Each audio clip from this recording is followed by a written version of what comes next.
오늘 우리에게 주시는 하나님의 말씀은 구약성경 사무엘하 18장 1절로 18절까지의 말씀입니다. 사무엘하 18장 1절로 18절까지의 말씀입니다.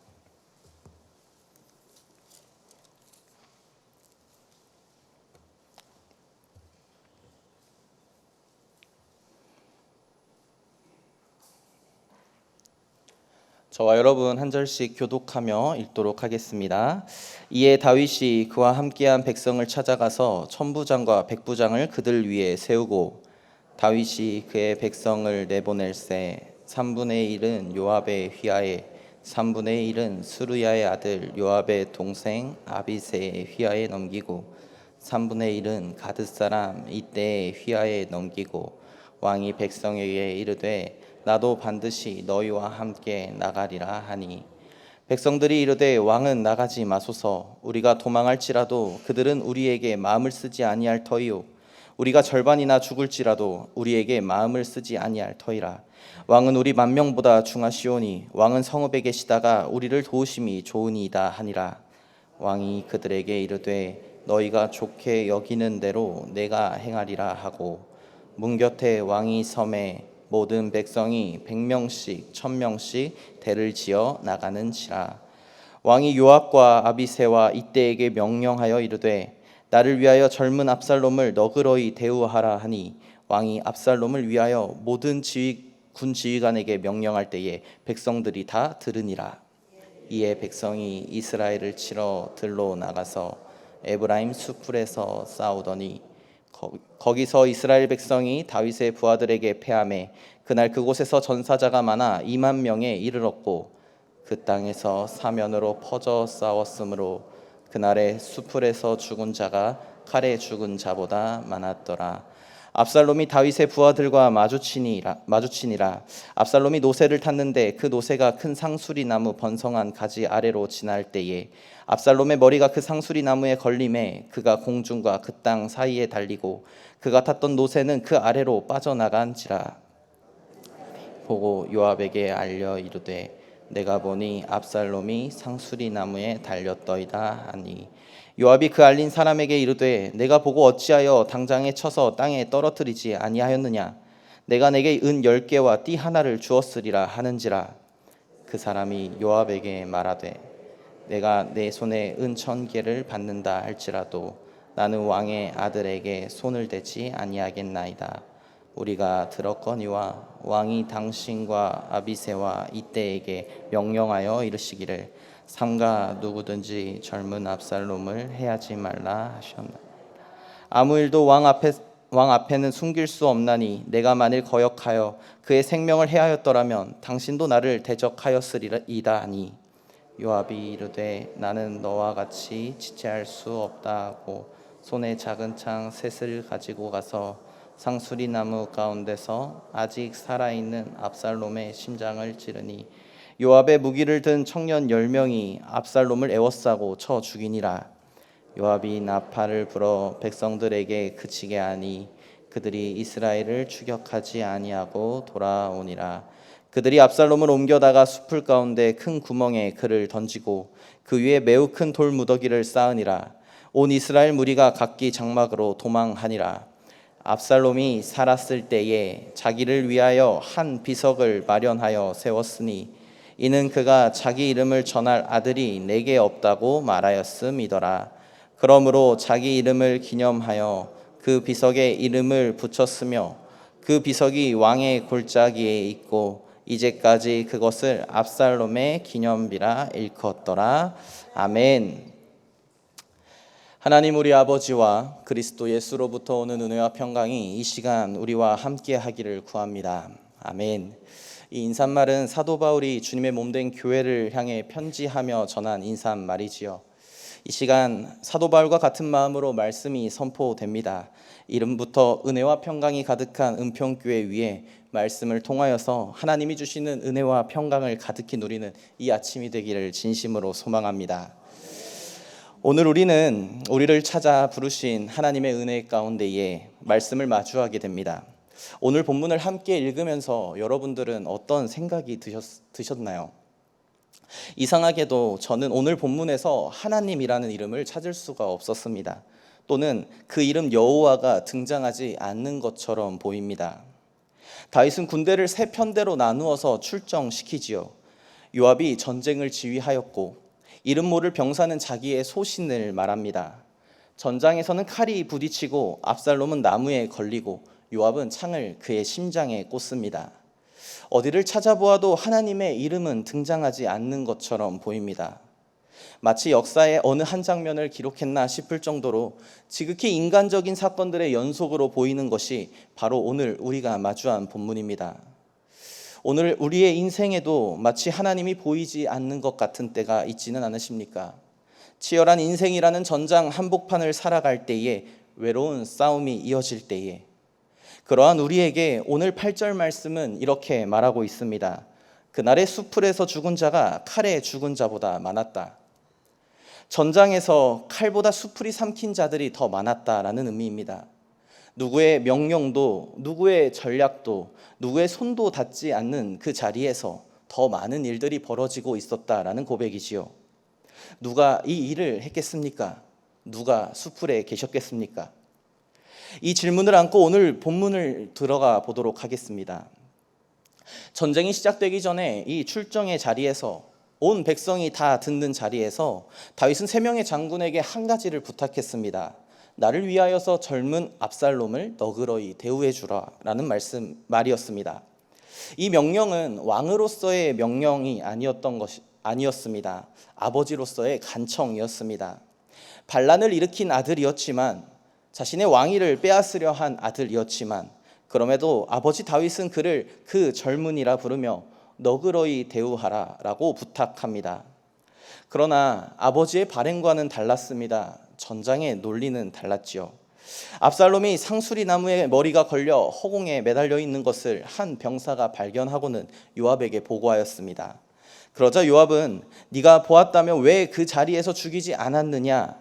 죽였더라면 은 10개와 띠를 주었을 것이라고 이야기합니다. 그때 이 이름 모를 병사가 이렇게 답하였지요. 당신이 나에게 은 1000개를 준다고 할지라도 나는 왕의 아들에게 손을 대지 않겠습니다.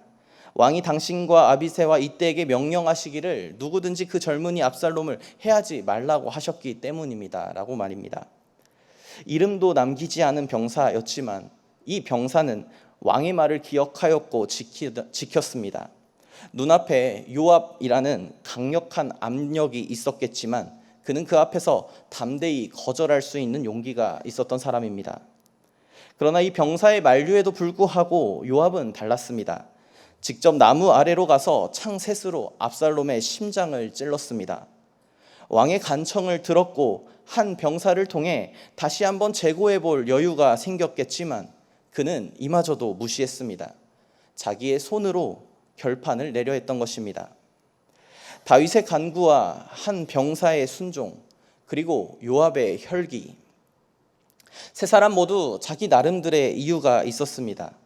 그럼에도 세 사람의 손은 이야기에서 엇갈리고 있음을 우리는 보게 됩니다.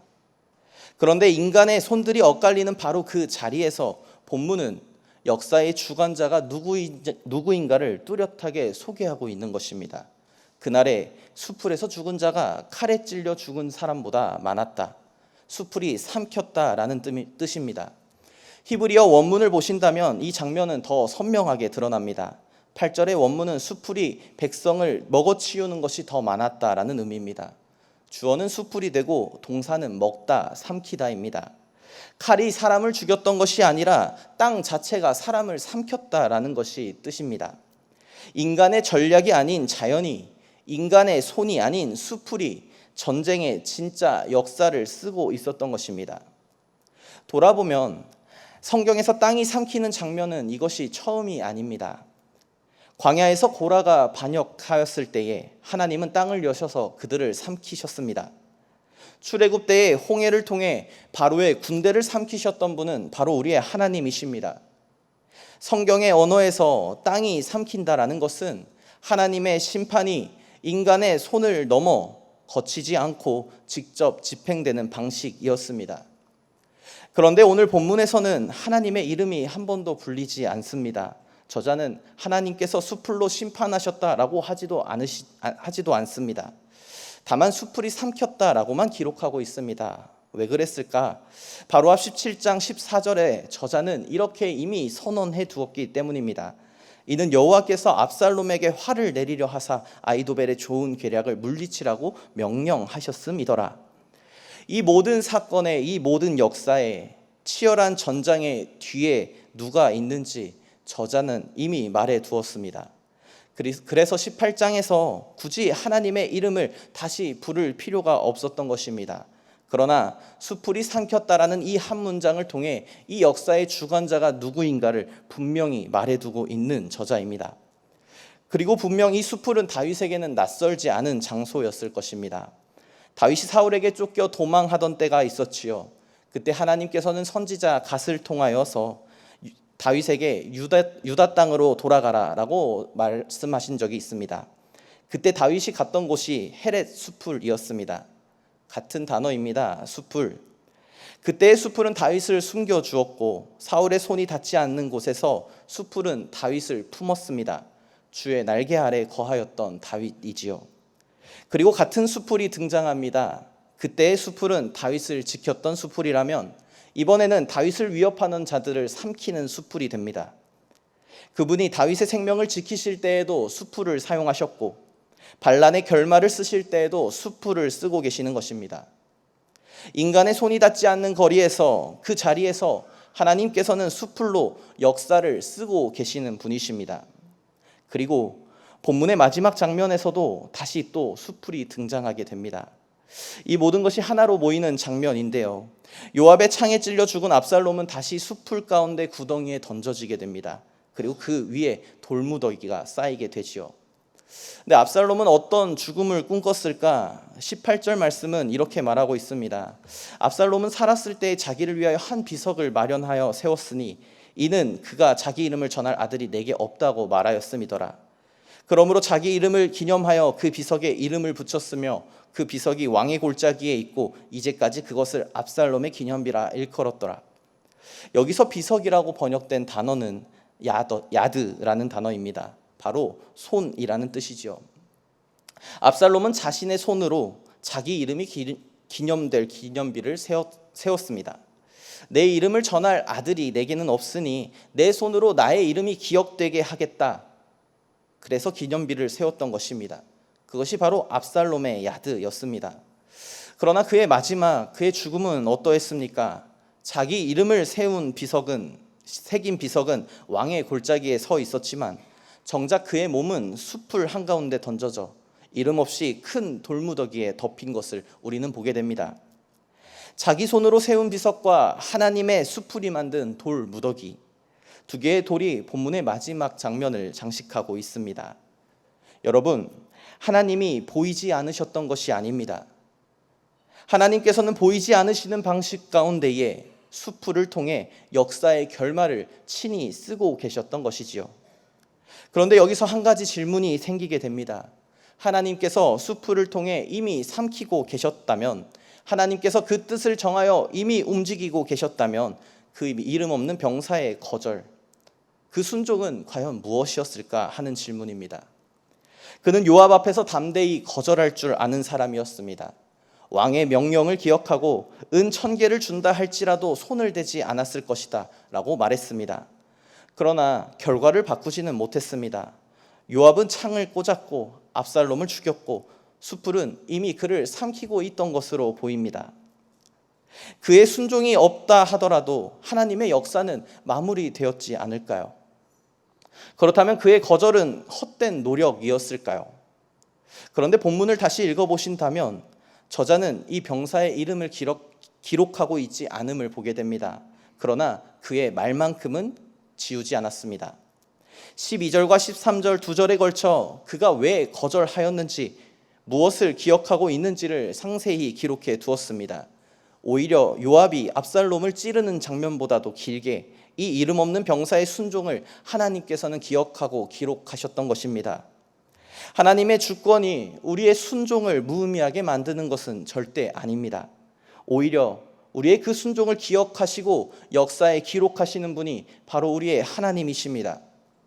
결과를 바꾸지 못하는 순종, 묵살당하는 거절, 아무도 알아주지 않는 자리를 지키는 것 같을 때에 그것을 하나님께서는 지우지 않으시고 쓸데없다 여기지 않으시고 하나님 자신의 역사 안에 새겨두시는 분이심을 믿으시기를 바랍니다. 다윗도 이 자리를 알았던 사람입니다. 밧세바와의 죄 이후에 태어난 아이가 병에 들었을 때에 다윗은 땅에 엎드려 금식하며 간절히 기도했었습니다. 그런데 아이가 죽었다라는 소식을 듣게 되자 다윗은 땅에서 일어나 몸을 씻고 옷을 갈아입고 여호와의 성전에 들어가 경배하였습니다. 신하들은 의아해하면서 물었지요. 아이가 살았을 때는 울더니 죽으니 오히려 일어나셨습니까? 그러자 다윗은 이렇게 대답했습니다. 아이가 살았을 때는 혹시 여호와께서 나를 불쌍히 여기실까 하여 금식하며 울었거니와 이제 죽었으니 내가 왜 금식하랴라고 말입니다. 다윗의 기도는 결과를 바꾸지 못한 것처럼 보입니다. 아이는 죽었기 때문입니다. 그러나 다윗은 그 기도가 결코 헛되다라고 말하지 않았습니다. 기도할 때는 온 힘을 다해 기도하되 하나님께 구하되 하나님께서 결말을 쓰신다면 그 결말 앞에서 일어설 수 있는 것, 받아들이는 것, 순종하는 것, 다윗은 그 자리를 알았던 사람입니다. 오늘 본문에 이름 없는 병사도 그리고 다윗도 자신들의 뜻대로 결과를 주지는 못했습니다. 그러나 그들의 순종은 하나님의 역사 안에 분명히 남아 있었습니다. 하나님은 그것을 지우지 않으셨기 때문입니다. 이와 동일하게 치열한 인생이라는 전장을 헤매일 때에 우리의 인생 가운데에 하나님은 우리를 방치하지 않으신다라는 사실입니다. 우리의 순종이 결과를 바꾸지 못하는 것처럼 보일 때라도, 바꾸지 못했을 때라도 하나님은 그 자리를 보고 계시고 우리의 순종을 기억하고 기록하고 계시는 분이십니다. 사랑하는 성도 여러분, 우리의 삶 가운데서 손들이 엇갈리는 자리가 있습니다. 내가 간절히 기도하였는데 상황이 움직이지 않는 자리가 있습니다. 상황이 바뀌지 않는 곳도 있지요. 누군가가 자기 뜻대로 일을 밀어붙이고 있을 때에 내 조언은 묵살되는 자리도 있기 마련입니다. 힘 있는 자의 손이 인생을, 이 세상을 이끌어가는 것처럼 나의 몸짓은 한없이 작아 보이는, 아무런 힘이 없어 보이는 그런 자리들이 분명히 있습니다. 하나님이 보이지 않으시는 것 같은 자리, 그 자리에서 오늘 본문은 분명히 우리에게 말해주고 있습니다. 칼보다 숯불이 더 많이 삼키고 있었다. 인간의 손이 닿지 않는 곳에서 하나님께서 더 많은 것들을 행하시고 계셨다라는 사실을 말입니다. 그리고 그 역사 안에서 이름 없는 병사의 순종은 지워지지 않는다라는 것을 또한 말입니다. 비석이 아니라 숯불이 마지막을 썼습니다. 자기 이름을 세우려던 손은 돌 무더기에 덮여버렸지만 묵묵히 자리를 지켰던 순종은 하나님의 역사 안에 기록되었습니다. 그렇다면 오늘 우리는 어떻습니까? 요압처럼 내 손으로 해결하려 하고 있지는 않으십니까? 또는 압살롬처럼 내 이름을 내 손으로 남기겠다며 우리가 먼저 앞서고 있지는 않으십니까? 내 이름을 세우려는 조급한 손을 내려놓기를 소망합니다. 그리고 하나님이 맡기신 오늘의 자리를 다윗처럼 기도하며 이름 없는 병사처럼 묵묵히 지키는 저와 여러분들 되시기를 소망합니다. 결과가 보이지 않는다라고 할지라도 하나님은 그 자리를 기억하고 기록하고 계심을 믿으시는 저와 여러분들 되시기를 진심으로 소망합니다. 수풀을 쥐고 계신 하나님의 주권 아래 걸어 들어가시는 이 아침 우리의 삶이 되기를 축복합니다. 오늘 하루 어떠한 순간이 찾아올지라도 어떠한 선택의 순간에서도 혹 결과를 바꾸지 못할 것처럼 보일지라도 마땅히 지키는 순종의 자리, 그 자리를 지키는 우리의 삶을 주님께서는 축복하실 것입니다. 하나님께서 우리의 그 순종을 기억하시고 하나님의 역사 안에 기록하실 것을 믿는 이 아침 저와 여러분들의 삶이 되시기를 진심으로 축복합니다. 이 말씀 붙들고 살아갈 우리의 모든 삶의 자리 가운데에 모든 지각에 뛰어난 하나님의 평강이 그리스도 예수 안에서 우리의 마음과 생각을 지키실 것입니다. 아멘. 이 시간 말씀을 기억하며 함께 기도하기 원합니다. 하나님께서 역사의 주관자가 되십니다. 치열한 인생이라는 전장에 하나님의 손이 보이지 않을 때도 보이지 않는 곳에서 숲풀 가운데서 역사하고 계셨습니다. 하나님의 주권 아래 우리의 기도와 순종은 결코 작지 않습니다. 하나님께서는 이를 기억하시고 기록하십니다. 요압과 압살롬처럼 자기 손으로 결판 내고 기억되려 하지 말고 하나님의 손에 맡겨드리는 이 아침이 되기를 소망합니다. 이 시간 우리에게 주신 말씀 붙잡고 더불어 가지고 나오신 기도의 제목들로 기도하실 때에 우리 주님의 이름 간절히 구하시며 기도하겠습니다.